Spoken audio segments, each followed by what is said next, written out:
Hi, ladies and gents. Welcome to CEO Meets. I'm Pip Wilkins, Chief Executive of the BFA, and I'm absolutely delighted to be joined by Ryan from Tezlom. Welcome, Ryan. How are you doing? I'm very well. Thanks for having me. I'm absolutely delighted to be on it as well. So, yeah, thank you. I'm good. I'm all right. So we're really pleased you've joined because this has been a bit of a journey for us. We've been chatting to you for a while and you've made the plunge. You've gone through the process. But first of all, talk to us about Tezlom. What do you do and how long have you been doing it? So we are a healthcare recruitment agency. So you have a nursing home that has 70 residents in it. They're short staffed one evening. They'll ring us. Can you get someone here for 8 o'clock? Yes, I can. We go on to our bank of staff. We supply that staff member. They're trained, compliant, can do the job, local to the area, turn up, do the shift, 12-hour shift in the nursing home, go home, that's it basically. In a nutshell, there's lots of different types of services like women's refuges and children's services and all sorts of stuff we supply, but that's it in a nutshell. That's what we do. And you've been franchising for a little bit now, business that you got involved in and you've been driving it forward in your own way. So how long have you been going? So my mum started it in 2008. So she started it on her own, a little office at the bottom of Lord Street in Southport, and then a fire station in 2008. So that was what she did. She did 400 grand turnover in her first year, took a salesperson on, took an apprentice on, and moved on from there. So that's how it started. Now, you've been growing the business, and something you said to me a minute ago really struck home. So when you're looking for franchisees, what are you looking for, like attribute-wise, to make sure that they're successful in your franchise? So I truly believe that a lot of people can be taught some of the skills to do our business because it's quite process-driven. We have a really good CRM system, as long as they're good on computers. But for me, they've got to be on my page.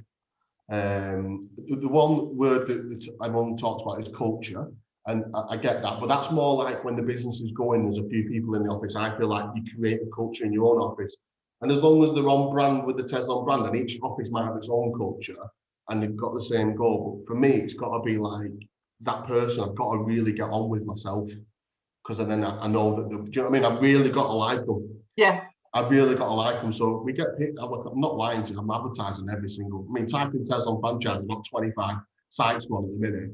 And I get loads of inquiries, but I really get into the ribs straight away of why they're doing it. And if it's just about money or I want, like if it's the wrong intentions, I'm not interested in talking to them just because of that.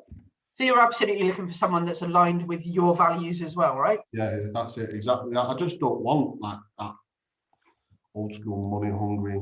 I'm sorry, I just don't want it, unfortunately. Which is a great thing to hear, by the way. Yeah. It's really nice to see the way that people are diversifying and moving forward in franchising nowadays. So you do a lot around sort of well-being and mental health and all of that sort of stuff to support your franchisees. You've even built out a kind of a well-being section in your ops manual. Talk to us a bit about how that works and why it's so important to you. So I'll talk about how it works first. So we've created our ops manual online. So it's a learning management system is the word I found out we're supposed to call it, but we just created a website that franchisees can log into. It's got everything about the resident, but there's one called My Mental Health, and there's a bit about there's a section on how to do boxing. So it's an exercise class. It's called Love Fitness. I paid for them to do a class on that, and you can just log in and do it as any employee in the business. There's a yoga class, which is just basic stretches. You can do it behind the desk in the office. There's a breathwork coach with 3 different breathworks on calming and stress and getting a good night's sleep. There's also access to mental health and recruitment, which is a pledge that we base our business on and how you treat staff. And there's a bit more about that. And that's a bit more of a login, and you've got to go in depth into that. There's also Wise Up with digital addiction. So it's about drug addiction, alcohol addiction, food, all them types of things. So the different sections within there that any employee can tap into and access, and any franchisee, and we access. I'll tell them to go on and check it. I think there's some stuff that you might want to check in your family, and then some stuff just day to day, getting through day to day. We all know exercise, even if it's a walk, helps relieve stress. That time to think outside the office, and that's why it's important to me. And then obviously my personal circumstances through my own life, from losing my brother, I knew that I needed that, so that's why I practiced them things, brought into the business, and that's why it happened. But it's absolutely, I think, imperative that people are in the right headspace all of the time. So to actually build it in and have it as a structure, I think is a really admirable move, and definitely something that we hope to see more and more franchisors doing. So you've got a real passion for your business and a real love for franchising. What is it about franchising that really kind of makes you tick? I really love getting someone off the ground, the business, like that's what I live. Like I love it. It's mint, you know, like money's money, right? And at the end of the day, but actually getting someone, they come and buy the franchise, they start off here, we talk about the dream, what makes them tick and what they want to do and the family and all that sort of stuff. You find the office, it's mint because Jay and Usha and Raghav have all started. So Raghav's in Reading, Jay and Usha and Isha in Kingston. Yep. They've started at the same time, they've got their offices, we're doing all the vinyls. Just that journey is so nice, isn't it, to get people in to create something. And when it kicks off and the penny drops and they do the first shift and stuff, it's meant. That's why I love about it. It's really nice seeing other people successful. It's why we wanted you in the BFA. See, it is nice. So it's meant. That is because at the end of the day, in recruitment, I could just open branches.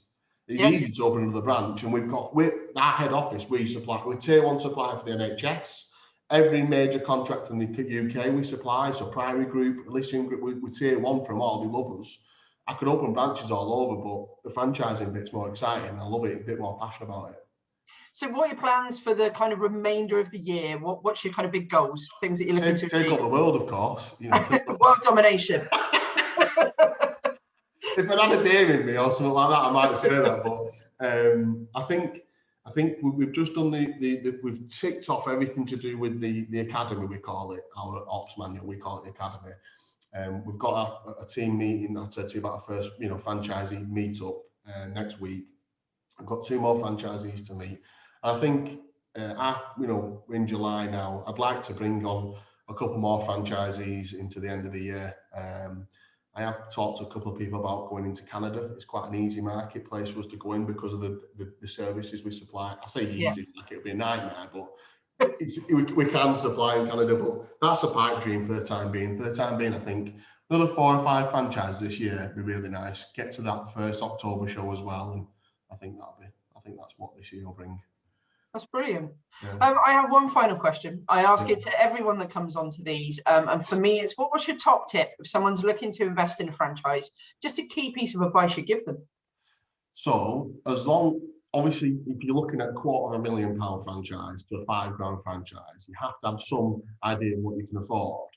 But forget about that bit and forget about how much money you're going to make. Because if they are a franchise, obviously you need to check the history of them when you make sure you love it. Because it's like buying a car, right? You get the car and you nail those car salesman's head on, you get the best deal you can, but you've got to drive the thing for 3 years.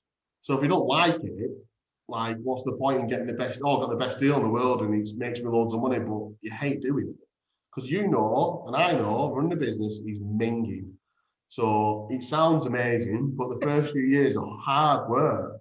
Yeah. So if you're not in love with it and it's not right up your street and you've got some transferable skills, then don't even bother looking at it. Like, just forget about how much money it's going to make you or how much it costs or whatever. You've got to build. That's my thing, is make sure you love it. Fantastic. Ryan, it's been absolutely awesome talking to you. Welcome on board to the BFA. We're really pleased to have you. I'm really looking forward to being part of your journey for the foreseeable future. So thank you. Yeah, thanks for having me.